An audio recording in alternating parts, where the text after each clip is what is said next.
Good morning and welcome back to TVP World, coming to you live from Warsaw. My name is Alex Smolinski and these are the latest updates in the world news.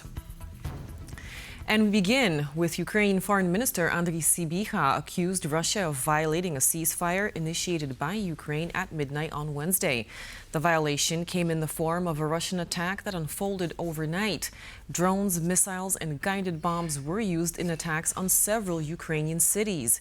We're now crossing live to our correspondent Oz Chatterjee, who is in Ukraine. So, hello Oz, what more can you tell us about the attacks? Well, we had the statement released by Andrii Sybiha in the morning saying Russia launched 108 drones and 3 missiles into Ukrainian territory. Now, this ceasefire was called by Ukraine in response to that announcement of a unilateral Russian ceasefire to take place on May 9th, with the Ukrainians saying, well, let's just do it from now onwards and include May 9th. With the message that Ukraine has received from that is very clear. Coming from the Foreign Minister Andrii Sybiha, he said, Moscow once again ignores a realistic and fair call to end hostilities, supported by other states and international organizations. This shows that Russia rejects peace and its fake calls for a ceasefire on May 9th have nothing to do with diplomacy. Putin only cares about military parades, not human lives. A very clear message being sent to Russia now, not just about what Ukraine considers a violated ceasefire by Russia, but also about Ukraine's plans for what Russia is calling for a ceasefire on May 9th. The question really isn't so much as to if Ukraine will now respond to these attacks, but how and when Ukraine will respond to these attacks. So Ukraine certainly setting a situation in which they offered Putin a longer ceasefire. And as far as Kyiv is now concerned, it is Russia that has rejected that opportunity for a ceasefire. All right, that was Oz Chatterjee coming to us live from Ukraine. Thank you very much for that update, Oz. Donald Trump said on Tuesday that the U.S. military operation escorting ships through the Strait of Hormuz would be paused for a short period to see if a deal with Iran can be reached, adding that he had been requested to do so by Pakistan. The U.S. naval blockade is set to remain in place.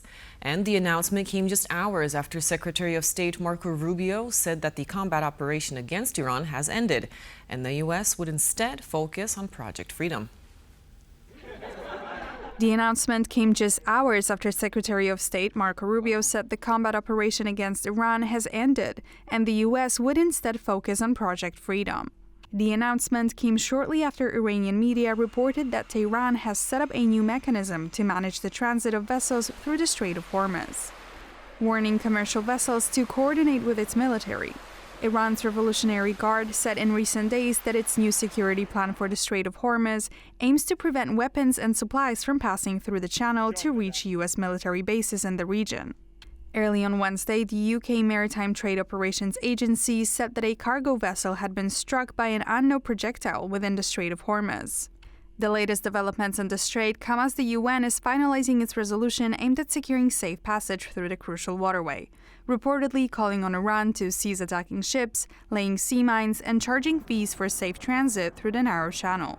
The resolution is due to be voted on by the UN Security Council in the coming days. Pope Leo has once again responded to attacks from Washington, spreading the message of peace. Donald Trump attacked Pope Leo again on Monday, saying the pontiff is helping Iran and making the world less safe with his comments about the importance of not treating immigrants with disrespect. His comments come just days before Marco Rubio's planned trip to the Vatican. I have already said from the very moment I was elected, peace be with you. The Church's mission is to preach the gospel, to preach peace. If anyone wishes to criticize me for proclaiming the gospel, let them do so with truth. The Church has for years spoken out against all nuclear weapons, so there is no doubt about that, and so I simply hope to be heard for the sake of the Word of God. I always believe it's much better to enter into dialogue than to look for arms and to support the arms industry, which gains billions of dollars each year instead of using money to solve humanitarian issues, hunger in the world, etc. The European Commission has approved Poland's defense loan agreement under the Security Action for Europe program. The agreement is the first the body has signed off on in the initiative. The document is set to be signed on Friday in Warsaw. The agreement will be signed by the EU Commissioners Piotr Serafin and Andrius Kubilius, as well as the Polish Minister of Defense Władysław Kosiniak-Kamysz and the Minister of Finance Andrzej Domański. According to Polish press agency sources, the written agreement for Poland's 43.7 billion euro safe loan were successfully processed on Monday. An advance payment of 6.5 billion euros from the EU is expected by the end of May. The approval of the safe loan agreement comes after Polish President Karol Nawrocki vetoed Prime Minister Donald Tusk's initial plan for implementing the program. Following the veto, the Tusk government adopted a resolution called the Armed Poland Program, authorizing the government to sign the agreement. Poland plans to use the funds for projects including its East Shield border defense program, anti-drone and air defense systems, artillery, and military transport infrastructure. Poland is the largest beneficiary of the program. The SAFE program provides up to 150 billion euros in low-interest loans for military procurement. Romania's pro-EU government has collapsed after the biggest party of the ruling coalition, the Social Democrats, left to join ranks with the far right against Ilie Bolojan's cabinet. So what awaits the country now? The Romanian ruling coalition has collapsed. On Tuesday, the parliament in Bucharest passed a motion of no confidence with an overwhelming majority. Ilie Bolojan was the country's prime minister since June 2025. Can anyone say how Romania will function tomorrow? Do you have a plan? I can leave, but the serious problems of this country will remain. Since April of this year, he led a minority government after the Social Democrats left the coalition, arguing that the fiscal reforms pushed by Bolojan would end up harming Romania. Romanians have been betrayed, abandoned and ignored by a prime minister who has made cuts without taking social realities into account. Harsh austerity measures have directly impacted citizens' living standards, collapsed purchasing power, and led to a rapid increase in inflation. Romania's precarious fiscal situation is what prompted the motion of no confidence in the first place. But the government collapse puts at risk the country's sovereign debt ratings, its access to EU recovery funds, and the stability of its currency, which fell to a record low Tuesday morning, even before the lawmakers passed their votes.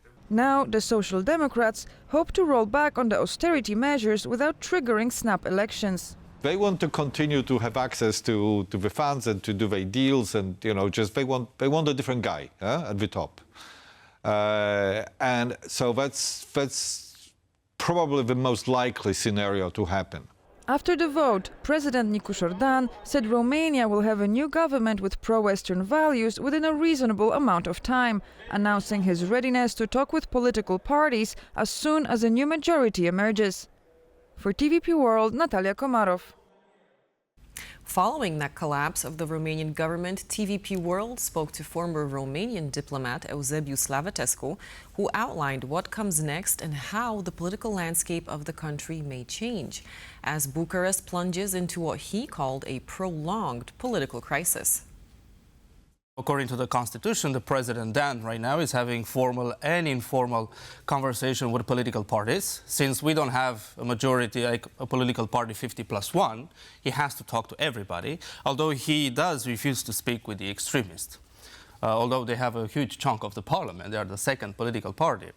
So right now we're going to see conversations between President Dan and political parties, preferably, pro-European, because up until yesterday, this is actually very interesting, President Dan would only speak about pro-European political parties. As of yesterday, it's the first time he uses pro-Western political, because the extremists in Romania are no pro-EU, but they are pro-Western in the sense they are quite MAGA aligned. So you see, there's a bit of a thin line in here. So probably he's looking at how things are standing right now, and they are not looking good. Mm-hmm. We're looking at a prolonged political crisis right now, at a worst possible time, not just for Romania, the region, European Union, and the world. In the United States, voters in the traditionally Republican-leaning states of Ohio and Indiana are heading to the polls for primary elections that will determine candidates for November's midterms.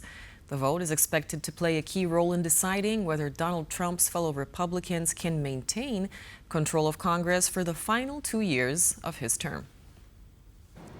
Well, this is the battleground state. Ohio will be the early indicator, the first indication of how Donald Trump is doing, the first preemptive report card for the U.S. president's second term. Now, we were at an event in the last 24 hours or so with Vivek Ramaswamy. He was a primary candidate in the Republican presidential election against Donald Trump. He then served under Donald Trump's government and was a big supporter of the U.S. president.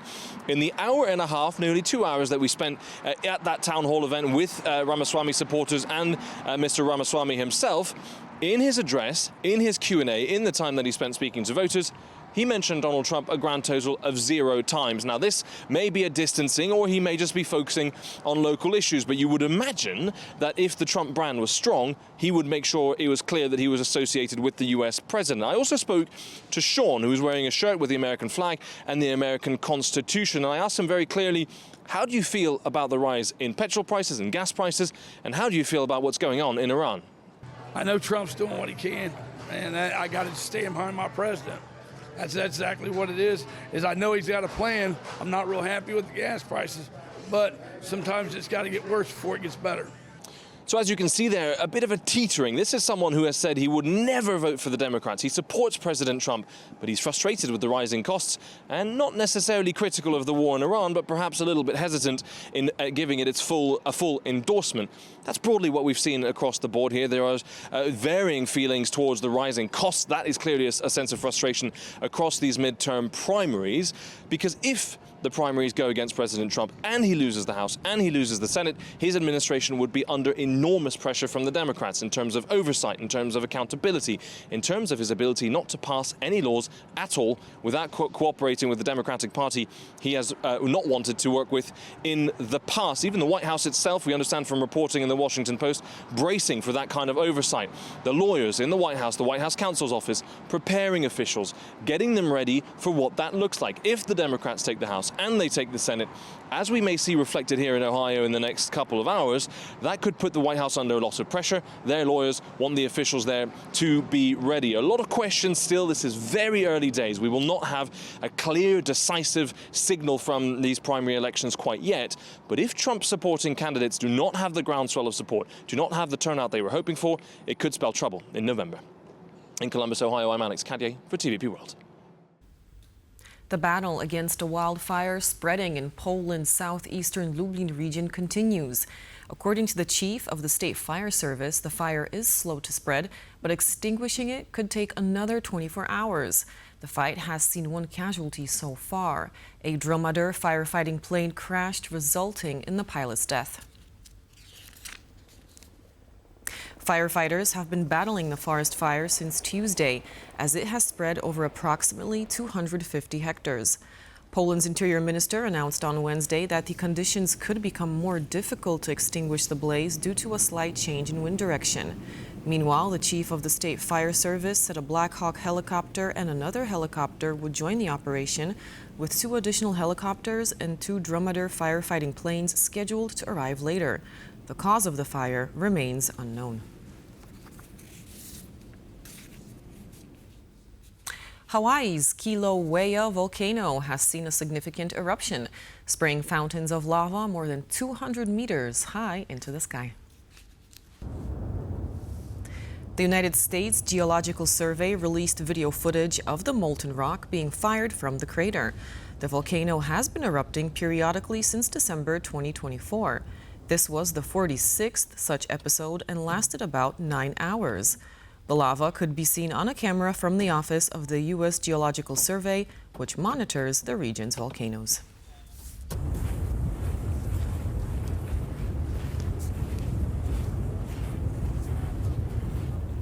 And with those images, it's a wrap for this edition of the World News. But as always, do stay tuned to TVP World for more breaking news, updates, and commentary.